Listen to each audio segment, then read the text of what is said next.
در کوچه ها فوتبال میشد من رفته همراهی پسران فرق نداشت پسران دختران بازی میکردن و نبودی دسته های فوتبال دخترانه باعث نشد بیبی شمو ایساقова از این ورزش دور شود. گاهی همراه پسران و گاهی با دوگانه های خود در کوچه و میدان های ورزشی توپ را به پیش حرکت میداد. در اول نه تنها نبودی شرایط تمرین بلکه برخورد جامعه هم برایش سخت بود. بسیار پسران میگفت که تو دختر هستی ولی من به حرفای آنها اهمیت نمیدادم.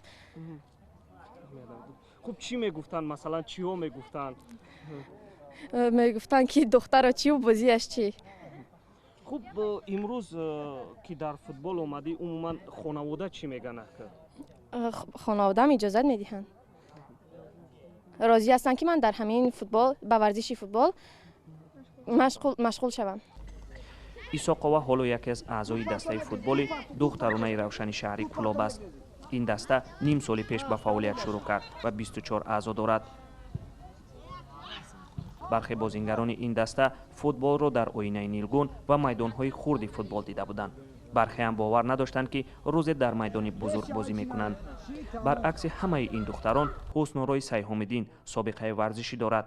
تأسیس دسته فوتبال دخترانه حسنورا را از میدان نبرد باکس با پسران کنار دختران به فوتبال آورد. من با همراه پسران تمرین میکردم خیلی با مقصد وقتی که من یکم باری که اومدم در این نمود فوتبال اشتراک کردم مقصد خیلی مشکل بود برای که بانوانی که ما در اینجا تمرین میکنن خیلی مقصد مفکورشون مقصد بازی نکردن یکم باری که در پولیه فوتبال برآمد کردن خیلی مشکلی بود. نه که من حرکت کردم ان شاء الله به امر خدا تا این سال از خود کردم. خیلی مقصد بانوان هستن اینجا دخترای هستن که خیلی علاقه ای سال 2019 تمرین کردن خیلی پیشتر موفق خوبتر شده است.